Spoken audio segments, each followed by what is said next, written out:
Okay, this is the P3 paper from October 2020. This is question number 9, which is the last question on the paper. It's algebraic methods, but it breaks down into 3 parts. The first part is algebraic fractions. The second part is finding the equation of a tangent. And the third part down here is finding the area under a curve. There'll be a little bit of log work in right at the very end there. So quite a long question. You can imagine that for the last question in a P3 paper. Let's make a start to it and see what we're going to have to do. So part A then, as we can see, says if we're given that this algebraic fraction breaks down to this, can we work out what P and Q are? Or rather, it actually tells me Q and asks me just to work out what P is. So yeah, I'm going to attack this by algebraic long division. So let's do it here because we need space for the algebraic long division.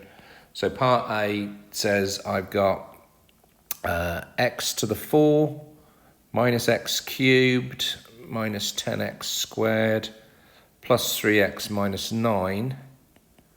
That thing is all being divided by x squared minus x minus 12. Okay, so let's go through the process for doing this then.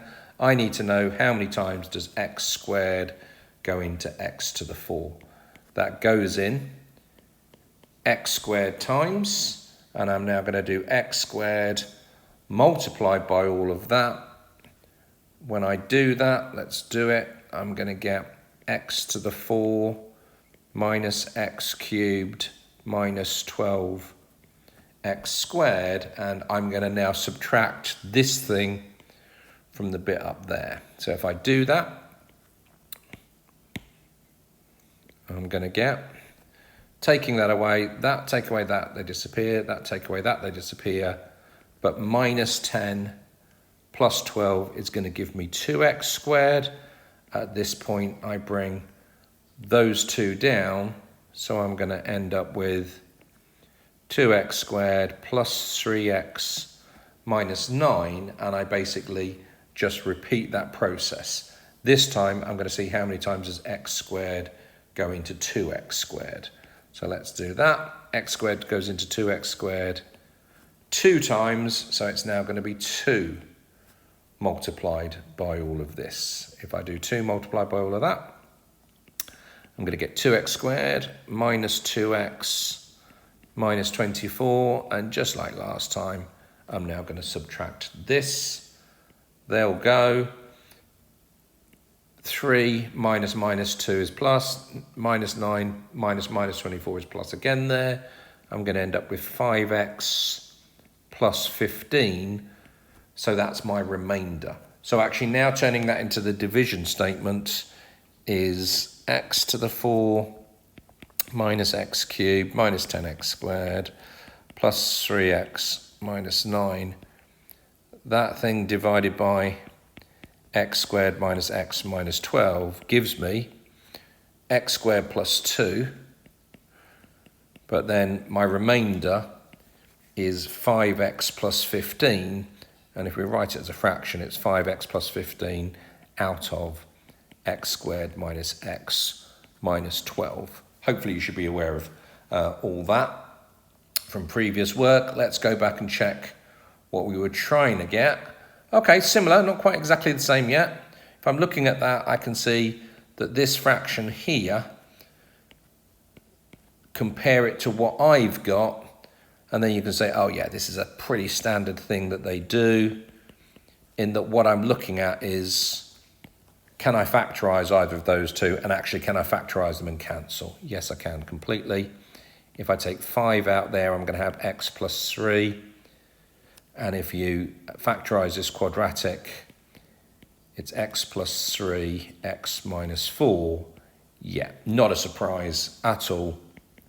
So we now end up with x squared plus 2 and 5 over x minus 4. And that now does compare to what they had in the question up here. And in fact, remember, they told me that q was equal to 5. So that's nice. I feel really quite confident then that I've got those 4 marks and that all makes sense. What are we doing for part B? Part B says same curve, and that we need to find the equation of the tangent. We want to find the equation of the tangent at the point where x equals 2. Oh, and just notice that. In fact, I will underline that so that when I come back at the end, I won't forget to do that. So I've got to find the equation of a tangent. We know how to do that, hopefully. But at the end, I've got to put it back in the format y equals mx plus c. Right, if I'm doing the equation of a tangent, I'll explain this to you quickly, but then I'll probably put it at the end of my solution here. Equation of a tangent, y minus y1 equals mx minus x1. That's for the point x1, y1, and where the gradient is equal to m. So in this particular question, they've told me that x1 is equal to 2. They've said at the point x equals 2. What I've got to do then is to work out y1 and to work out m.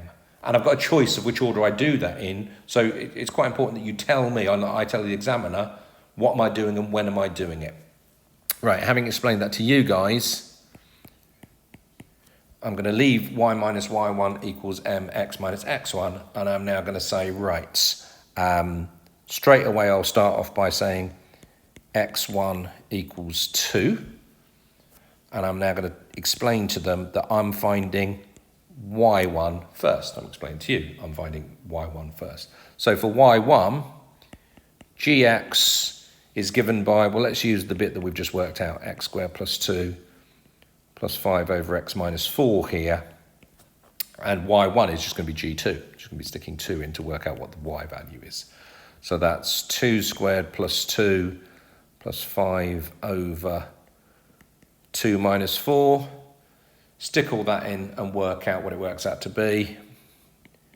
7 over 2 apparently, and I'll leave it as a fraction for my work with equations of tangents and normals. I know I work with fractions. So I've got y1. I now need to find m. So if I'm finding m, I've got gx, which is x squared plus 2 plus 5 over x minus 4. The first thing I'm going to do is change that and make that something that can be differentiated. Differentiated because m is going to be g dash 2. I'm going to work out the differential, the gradient function, and then put x equals 2 in. That'll give me the gradient. So g dash, I haven't done that yet. All about explaining to the examiner nice and clearly, hopefully, what we're doing here. So differentiating this, that's 2x. The 2 goes, and if I'm differentiating 5x minus 4 to the minus 1, we multiply by the power,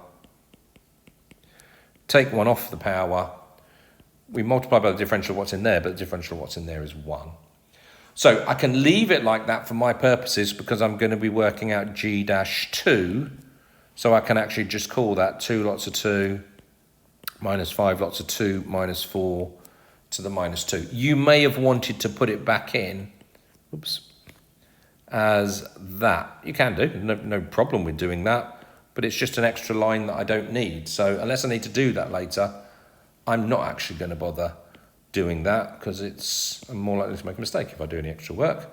So here, coming back to what we were talking about, g dash 2 then, if you work that out, that works out to be 11 over 4. So what I'm now going to do is I'm going to restate this with the values that I've got. So I've got equation of tangent is y minus y1 equals mx minus x1.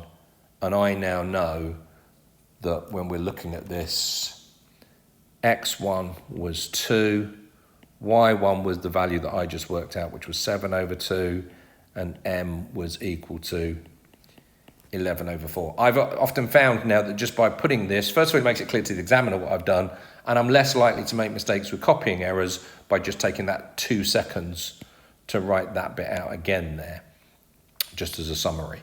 So what we've got, y minus 7 over 2 is equal to m, which is 11 over 4, x minus 2, and another little tip here, you're going to have very similar things to this as we go through and do this work.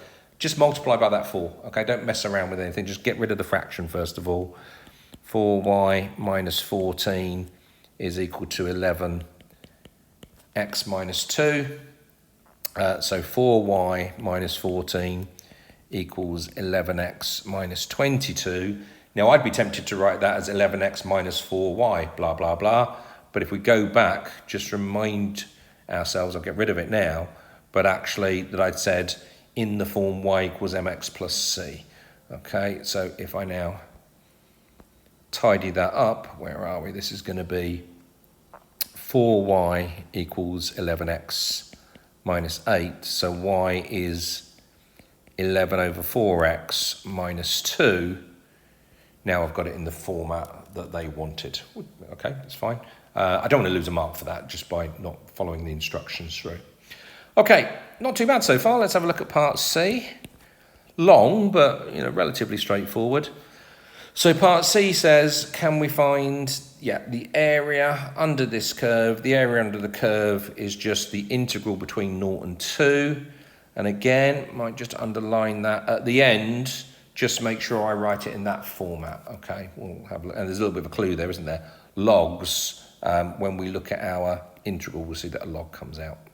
But let's go and do it rather than talking about it. So we've got area equals the integral of the curve, y dx. In this case, between 0 and 2.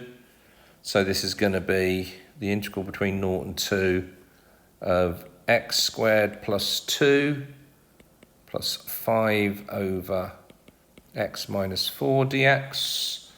Yeah, and no real problems with this. So that's x cubed over 3. That's 2x. But it's this one then, just realising that this is going to be a log. It's going to be 5 log x minus 4 here. Now, I often forget, I certainly do when I'm teaching my students, and I put that as brackets. It has to be the modulus sign. Okay, and it's the modulus sign that actually comes up in this one, because otherwise, when I have 2 minus 4, I don't want the log of negative 2. Okay, that causes all sorts of problems. So actually, the modulus just takes care of that sort of situation when we are actually evaluating something here, and it will be in this one. So when we're doing this, we've just got to stick 2 and 0 in. And remember now, I can't just rush through this. They've given me a specific format for the answer. This is, if I put 2 in, 8 over 3 plus 4 plus 5 log minus 2, but 2. Perfect. So there's one example of the modulus sign coming in there. Minus, now sticking the 0 in. And again, just be careful. Don't just put 0 here. Yes, that's 0 and that's 0. But in this particular case, this is 5 log 4 here. Okay. So that works out to be 8 over 3 plus 4. That's 20 over 3 plus 5 log 2 minus 5 log 4. Let's go back and see what they asked for. Where are we? So just a multiple of log 2 and plus a multiple of log 2. Okay, yeah, they do this sometimes. It's just a bit of a pain, this last little bit. We're virtually at the answer, just a sneaky little thing that they sometimes do here. So 20 over 3 is okay. If I take 5 out as a factor there, I get log 2 minus log 4. Now, I could write that as log 2 over 4 or log a half. You can write that like that. But sneaky little thing to do here is to say is equal to, pen's just gone funny, 20 over 3. If I take minus 5 out instead, then I'm going to get log 4 minus log 2. Just get those the other way round. And if I do that, then that works out to be 20 over 3 minus 5. Log 4 minus log 2 is log 4 over 2, which is log 2. So minus 4 log 2. So we could either have that, or you could have had that. They're both the same answer there, but if we go back and check,